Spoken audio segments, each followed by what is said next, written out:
episode 256 of Board Game Blitz, a podcast about all things board games that you can listen to in less time than it takes your mom to update you about everything that's happening in the lives of people you haven't seen since you were a kid.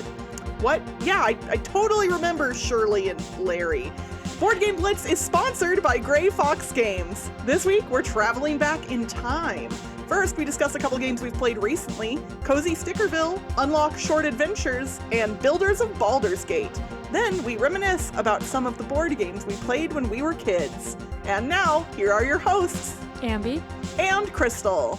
One quick announcement before we hop into the main episode, and that is that a couple days from right now, if you are listening to this episode when it drops, we will be part of the very final streaming marathon for the Tabletop Live Network. Y'all have heard us talk about this over the years. Tabletop Live Network is going to be disbanding, as it were. Nothing bad, just it's, time for it to come to a close. And so while we have been so grateful to be part of a wonderful group of streamers over the past few years, we are ready to see it go out with a bang with a really fun 27-hour nonstop board game streaming marathon this weekend, March 7th and 8th. Our part of the stream will be on Saturday, March 7th at 8 p.m. Pacific time. So if you want to come support us on twitch.tv/boardgameblitz this coming Saturday and watch us stream with TLN for the final time, that would be awesome. So a couple of episodes I talked about Cozy Stickerville, and I played it again. So Cozy Stickerville is a game published in 2026 by Unexpected Games, designed by Corey Kaniska. My friend works for a publisher that's under Asmodee, and I think Unexpected Games is also under Asmodee, so she got Cozy Stickerville, and I played it with her. I already talked about Cozy Stickerville in episode 252, so you can go back in that and listen to my first thoughts after I played the game through one time. So this is a campaign game, and it's basically Cozy Stickerville, the title is true. But I mentioned that there's they did not falsely name the game. Yeah. But you're placing stickers on a board, so it's kind of like a legacy game. There's 10 years in the game. And so I played through one campaign, and then we played again the second campaign because it's a double-sided board and you can play 2 times for one box. But I had mentioned that there's cards where you make choices, and it's okay, you can build a house and you can choose one of 2 people to move in.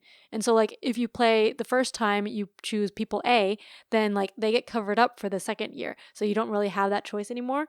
So I remember you mentioning then you don't have any choices the second year. But you still do get some choices because those aren't the only choices. Although there are a lot of choices that get covered up, but you didn't actually we didn't get to build everything. And then also there are some things that they have 2 stickers of each thing that is possible, so you get to choose either time. But a lot of times we wanted to choose the other one because we want to see what happens, right? So and right. Each person that moves in has their own little story, so you're kind of wanting to go through the story of the people, because when you place people down, you have a story that you're reading in a storybook, and then you kind of keep progressing. So I still enjoyed it. There were different stories this time and different mechanics too. Most of the mechanics is mainly just you pick an action, you do it, and you're reading passages. But within some of the actions, there's cards that's oh, do this, and then you can get this and unlock this. I don't want to spoil it, so, but there were different things in this playthrough than in the other playthrough.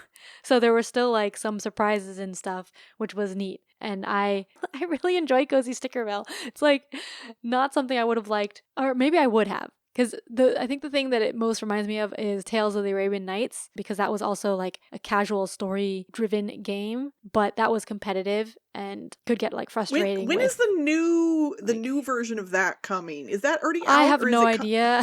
I know that there's a new version. There was of an it Arthurian one, I think, and then I don't know. I think Arabian Nights. Yeah, and then I think there's another Arabian Nights. Yeah, I don't know. Getting rethemed or republished or reprinted something. Yeah.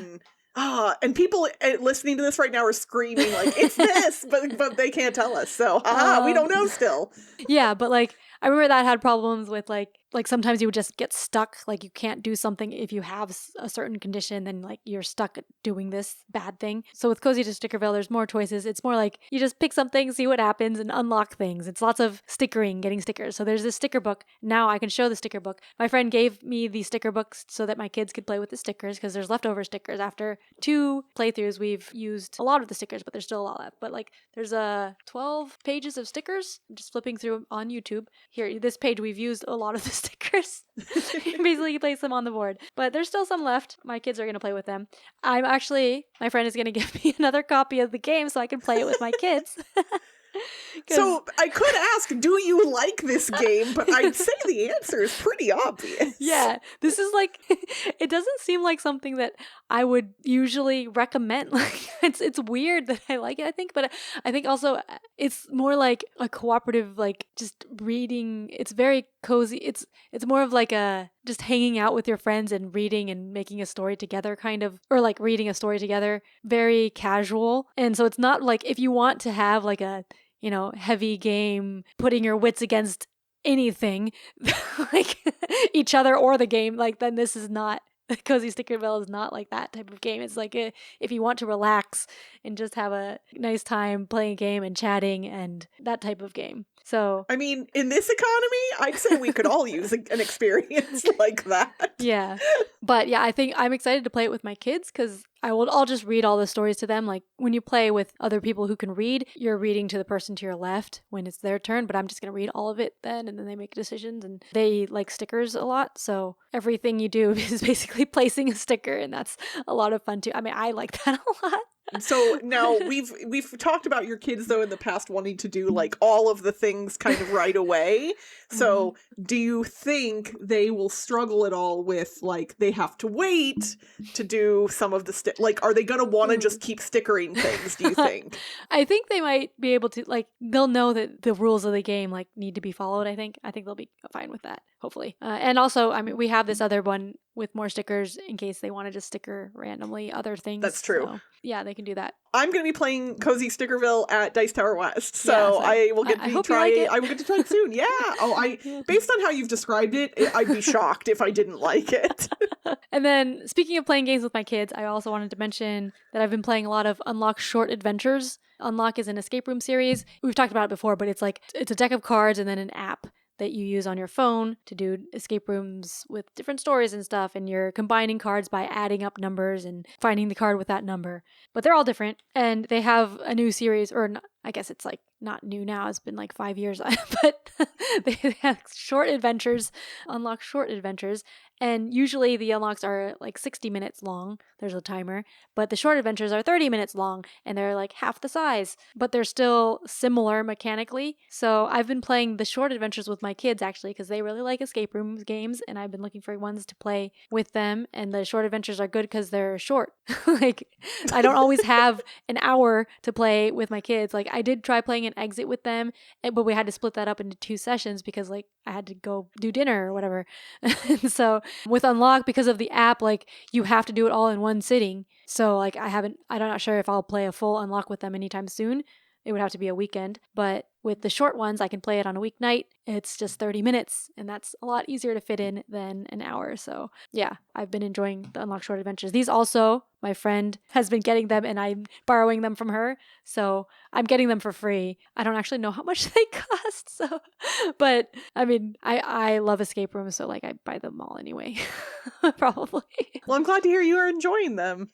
Well, after my friends and I finished up Clank Legacy, the day that we finished it, we still had some time, and so we decided to break out a non-Clank Legacy game for the first time in many weeks, because that was pretty much, I know, that's all we had been playing. Although my husband did ask if Greg brought Clank Legacy 2, so we could just dive right into it. So if that's not a ringing endorsement for Clank Legacy 1, I don't know what is. Is that literally my husband was like, okay, when are we starting Clank Legacy 2? So, but yes, the game that hit the table that was not Clank Legacy was the Dungeons and Dragons Builders of Baldur's Gate board game from WizKids, designed by Matthew Dunstan. I will admit I hadn't heard about this one. It was published in 2025, so just last year. WizKids is not a publisher that I actively follow strongly. Like, it's not that I dislike their stuff, but I just, that's not a publisher that tends to make stuff that I'm really into.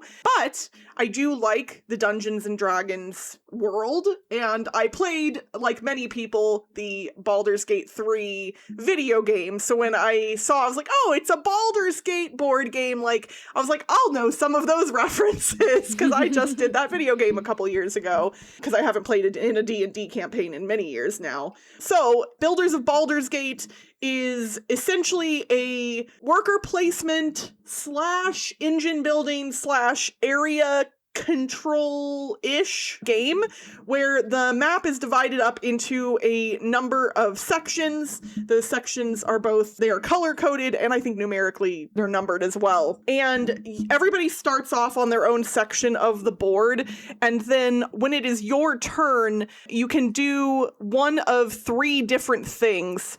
And those 3 actions you can take are actually, like, very different from one another, which makes the decision making really interesting. So you can either build a building, assuming you have the resources to pay for it.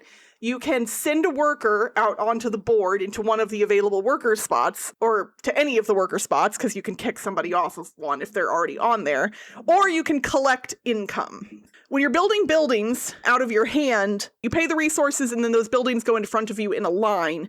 And then those buildings essentially become your engine. And when you do the collect income action, your engine you've built with those buildings is what you're collecting from. And so you're collecting a bunch of different types of resources. You're sometimes exchanging one thing for another, and you get to trigger the buildings kind of however you want. So it's pure engine building in that regard. Like, you want to build up so you can get more stuff to get other things, to do other things.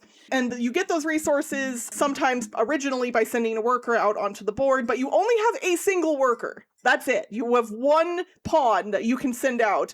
And the only way to get that pawn back is by doing a specific action during the collect income step of another turn, or to have somebody else bump you out of that spot, or there might be other special abilities that will let you pull it back. But it's not one of those games where you have a lot of workers to go out and do lots of different things. Eventually, you'll be constructing buildings with influence cubes on them on the board to protect buildings that you've built and the areas of the board, because these tiles get drawn out of a bag that correspond to all the different areas of the board. And once a certain number of tiles for a specific area have been drawn, that area gets attacked. And if there isn't enough defense in that area, buildings will get destroyed. All of that sounds kind of thematic, but this game has no theme. Like, for the record, it is a perfectly fine board game. There is nothing Dungeons and Dragons about it, like, at all. There is some artwork, and there's some names and places. This game felt the least like Dungeons and Dragons anything I think I've ever played. No, like, that's probably a little bit, like, of an exaggeration, but it was a bummer, because if you're going to get a license like this that is so well trodden and people love, what's the point of putting it on a game like this? Like, in this day and age, you're taking a Gamery popular theme and putting it into a board game where gamers will know the things. Why?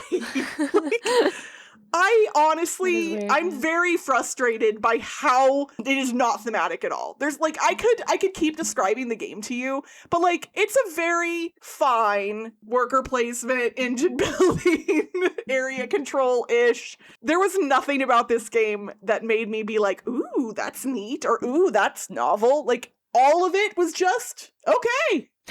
And I would maybe play it again if someone really wanted to, but I, especially because of the theme, like, they chose it, and it disappointed me because it wasn't there. It was not present at all, as far as I'm concerned. So, yeah, it really wasn't a bad game. I enjoyed playing it. I think if you're a person who likes the types of games that I listed, it's not necessarily not worth seeking out, but, like, go in knowing that if you're a fan of Dungeons and Dragons, it ain't that.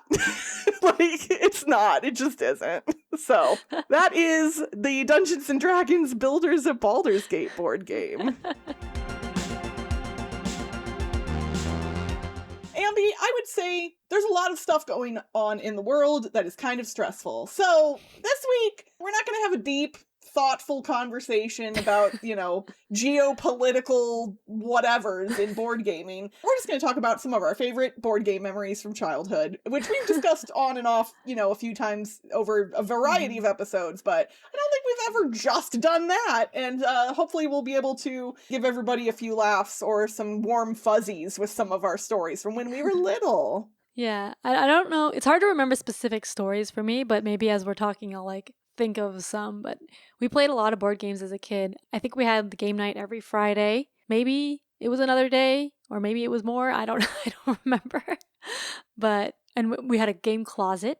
Oh, we definitely had a game closet. I think I remember all of my friends in the 90s had a game closet or a closet that had shelves that were specifically for board games. Yeah, we had a lot. And then when we moved to we moved a bit. But I remember when we moved in middle school, we moved to the house that my parents are in now. Then we had more closets in the hallway, and so our games could expand to 2 closets or something. Because before it was in a little door closet thing, but then we ran out of space. It's now it's more. Sounds familiar. Board gamer problems. Yeah, we started early. Yeah. Because so my parents would play board games a lot. And card games, too. I remember we played a lot of card games, a lot of trick-taking games, hearts and spades. We would play rummy type games and rummy. We had there's a book by Hoyle. I don't remember. It's a book that has a lot of rules of card games. It's probably Hoyle then. Is it Hoyle? Yeah, that's a publisher of playing cards. Yeah. So my parents still have that. Yeah. Hoyle's official book of games or something. I think my parents have 3 different ones. I don't know. Because last time I went and visited, I saw it. But yeah, so sometimes we would or my dad would flip through and find a game and then read the rules and then we'd play it. So we played a lot of different card games. We also played poker, not for actual money. We just played with chips. But I think that was probably good for teaching us math, because I know my brother-in-law does that with his kids. He taught him blackjack when he was little, just the rules, not actual money. I don't think. Not gambling with your kids. As somebody who was briefly a blackjack dealer after college, I can say that you learn to count to 21 very quickly. And you're but how quickly? Instantaneously. The card comes out, you know exactly where the count is. And you just, it makes you learn very quickly how to count to 21. We also played a lot of card games growing up. I know we had a Wizard deck, which I tried playing Wizard at one point as an adult, and oof, I did not enjoy it as much. It was not good. It's long. Yeah. I only played it as an adult, and it felt long to me. We also played a game that we called Speed, but I think it's one of those card games that goes by a bunch of different names. It's where it's 2 players with a deck of cards and you're facing each other, and there's multiple piles of cards in the middle, and then two places to play cards, and then 2 stacks of cards that you have to draw from. And you're going one above or one below? Yeah. I call that Speed too. Okay. I know that there's certain games that depending on where you grew up, the name might be different, but we played a lot of that. I had forgotten about that. that's a real-time game, because you're just playing whenever you can. And man, that moment where you get stuck and then it gets unlocked and you're bam, bam, bam, bam, card. It's so satisfying. Yeah. But yeah, we played Rummikub with my grandparents. My sister still owns my grandparents' Rummikub set in the handmade box that my grandpa made, and I'm still not jealous about it, I swear. But my grandparents had a few different board games at their house. They owned a board game from the 1970s called 10-4 Good Buddy, which was about CB radio truckers, and you're trying to avoid the cops, but you have to use CB slang while you're playing the game. And my sister and I were just we just thought it was the funniest thing to be 10-4 good buddy, breaker 1-9, the whole time. And some of the slang terms are things that you definitely would not even that's I'm making this up, but it would be slap the cheese on the sausage train or whatever. And it'd be what does that even mean? I made it's just ridiculous. The game itself was not amazing, but it was pretty fun, and it had a little helicopter with a propeller on it, the top of it, that spun, which we thought was cute too. Yeah, I don't remember if my grandparents had any games. I mean, like my mom's grandma, or my mom's mom, my mom's parents had mahjong, but I don't think I ever played it with them until I was older. And then I remember my dad's parents had chess, but I like I played chess with my grandpa once, but like he took so long, and I was like, I got so bored. It's funny, my other grandparents, I don't remember many board games at their house, but I do know they had Clue, and so we would play Clue with my cousins when we were there. Like, we never owned Clue at our house because it was just me and my sister, and Clue 2-player is just not as much fun, so we never owned it. We had But I did like Clue growing up. Yeah, I liked Clue a lot, and like we had Clue and would play it. And then I think when I was in high school, like once my brother went off to college, I played Clue with my parents like a lot. That was like our go-to game, I think. My parents had like their own note-taking system. We would have a separate paper where we took notes instead of like the paper they give us, because we would write down like who asked for what and then figure stuff out from that. It's funny, I actually thought about us doing this as today's episode topic because I was scrolling through Facebook recently and some random Facebook page had shared some images of a board game from 1987. It's the Parker Brothers board game Pizza Party. It's technically like a memory style game, but like the board looks like a pizza, and the pizza has these like holes in it where you can put the topping tiles, and I think those get flipped over, and so you have to remember which toppings are where, and you're trying to get like the right toppings on your part of the pizza. I never owned it, but my best friend, my childhood best friend, did. And so when I saw this post on Facebook, I sent her a private message on Facebook, and I said, I remember playing this at your house when we were little. And she responded immediately with like, yes, in all capital letters, lots of exclamation points. And she said, funny story, I actually have this at my house now. When mom and dad were cleaning out old stuff, they let us go through it all. And I totally snagged this one. And that like, it made me happy because I can remember sitting in her living room.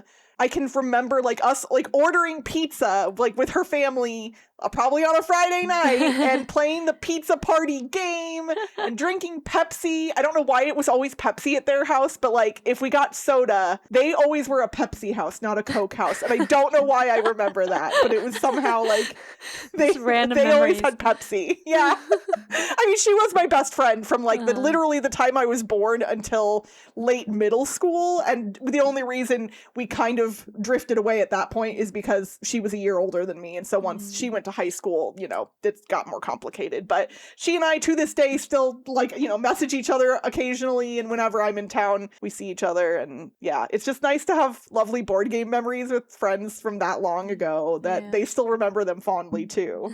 I don't know if I have any board game memories with friends because I mostly played with my family, I think. And like when I went to my friend's house, we would play like video games or with their toys or stuff. I don't know if other people had that many board games. And then I can't remember like people coming to our house and playing board games either when I was like young. I feel like I always wanted to play games of some kind, and it didn't have to be a board or video game. Like we would play like make-believe a lot. Yeah. Yeah, so I feel like I remember playing make-believe a lot with my friends, but I don't remember playing like board games as much with my friends. Did you have like a go-to, like a favorite make-believe game that you all like would do a lot? I'm not sure. I mean, when I was by myself, I would be teacher for my stuffed animals. I love that. That's so cute. I remember like in 2nd grade or something, I would play make-believe Mortal Kombat with my friend. Because I played Mortal Kombat, like the video game. But I remember like in recess, we would like jump on like we would say that like the ground, I was Sub-Zero and he was Scorpion or something, and the ground was lava, or like so like he could go on the hot ground and I could go on the cold ground, and so like the roots of the trees would be ice, or like the stuff, the benches and roots, like kind of like the floor is lava, but like it would be ice would be the other stuff, and then he could be on the floor part, and then we would say switch, and then it would switch, so the floor would become ice, and then the upper stuff would become lava, and so we would have to jump. You basically invented Super Smash Bros. Before it existed. No, but we weren't fighting each other. We were just like walking around, I think. So it was only Mortal Kombat because we were those characters. I mean, I'm pretty sure to call it Mortal Kombat, there needs to be combat. And there might be, okay, there's mortals involved, but there somebody's got to combat something. Oh my gosh. Our make-believe games were always like themed around like very real world type stuff. You know, like I think that's pretty standard. One of them that we played, and this would have been with the same friend of mine, and then my sister and my friend's sister. The four of us were like a little foursome. We did everything together. One of the games we would play was called Puppies. And Kristen, my friend, who was the oldest of the four of us, would play the owner, like the one that we wanted to adopt a puppy. And then the rest of us would get locked away in a small section of the house with like a gate or something blocking, and we would all be the puppies who wanted to get adopted, and Kristen had to choose which one of us she was going to adopt. And like, that's brutal. Like, what, she has to choose either her best friend, her little sister, or her best friend's little sister. Like, that's no choice. But we loved that game. We played Puppies all the time, and I don't quite know. And I think Kristen was always the owner. Like, I don't know if we ever switched. But yeah, I think I played a lot with my brother, but he would do stuff and I would like follow and watch him do stuff, or like, yeah. But then with board games, I remember playing, like, I would play some 2-player games with him when it wasn't family game night. So we would play like family games with family, and then like 2-player games with my brother. I would play like, I remember playing Stratego, Battleship, classics like that. But then I remember there's a game called Mind Maze, which I may have talked about on the podcast before, but it's a 2-player game, and it has like a red board that's vertical, kind of like Battleship where it's vertical and you can't see the other side, but you're making a maze for the other player and they can't see it. And then they have this magnet that they're moving a ball around, so the ball is on your side and they're moving a ball trying to get it through the maze, and then like it falls off when they hit a wall, and so they kind of have to remember. So it's like a memory maze thing, and then they build a maze for you as well. So it's at the same time. Really, I think I think I would have liked it. Yeah, I think you're supposed to. It's a race too, like, because there's 2 boards. It's not a square; it's a big rectangle with 2 squares on it. So you're simultaneously building the maze and then doing the maze. And he would always win, I think, because I mean, her brother was 2.5 years older than me, so he would always win everything. It's like, that's a big age difference when you're like 6 and he's 8, 9. Yeah, that does make a big difference for sure. My sister and I were only 17 months apart, so like a year and a half. So it was a little like we were pretty similarly matched. Although I know that I, as the older sister, probably always thought I was better because, you know, oldest child syndrome, I guess. I don't know. Yeah, I have a lot of fond memories of a lot of different games from my childhood. You know, some of the classics and some of the weird ones too. But I would actually really love to hear from our listeners. What games do you have fond memories of playing when you were a kid? What board games were the ones in your closet of board games if you grew up in like the 80s and 90s like we did? Because you know you had a board game closet, probably. Let us know on social media or in the Board Game Blitz Discord. Oh, and shout out to all the new people who joined the Blitz Discord after I mentioned it earlier in the episode last time. Apparently that worked. So if you haven't joined the Discord yet, come join us. And that's it for this week's Board Game Blitz. Visit our website, boardgameblitz.com, for more content and links. This episode was sponsored by Grey Fox Games. There's still time to get your copy of Vampire Survivors the board game through the Pledge Manager on GameFound. Don't miss your chance to get this unique bullet hell board game. And don't forget that Blitzketeers always get 10% off everything, including exclusives, at greyfoxgames.com when you use the code BLITZ2026 at checkout. Join the Blitzketeer community on Discord for game nights, discussions, and more by following the link in the show notes. Support the show by leaving us a rating and review on your podcast provider, or by getting some official Blitz swag at merch.boardgameblitz.com. And if you like us a lot and want to support us monetarily and get some cool perks, check out our Ko-fi at ko-fi.com/boardgameblitz today. Our theme song was composed by Andrew Morrow.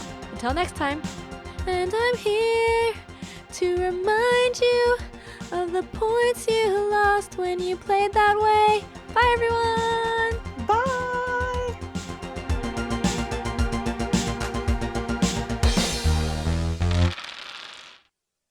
Is the very final tabletop event. Wait, tabletop live. I couldn't remember the name. Well, that's a good sign that it should be ending if I can't even remember what it's called. Oh, God, I'm old. Okay, I'm just going to start over. Okay. Oh.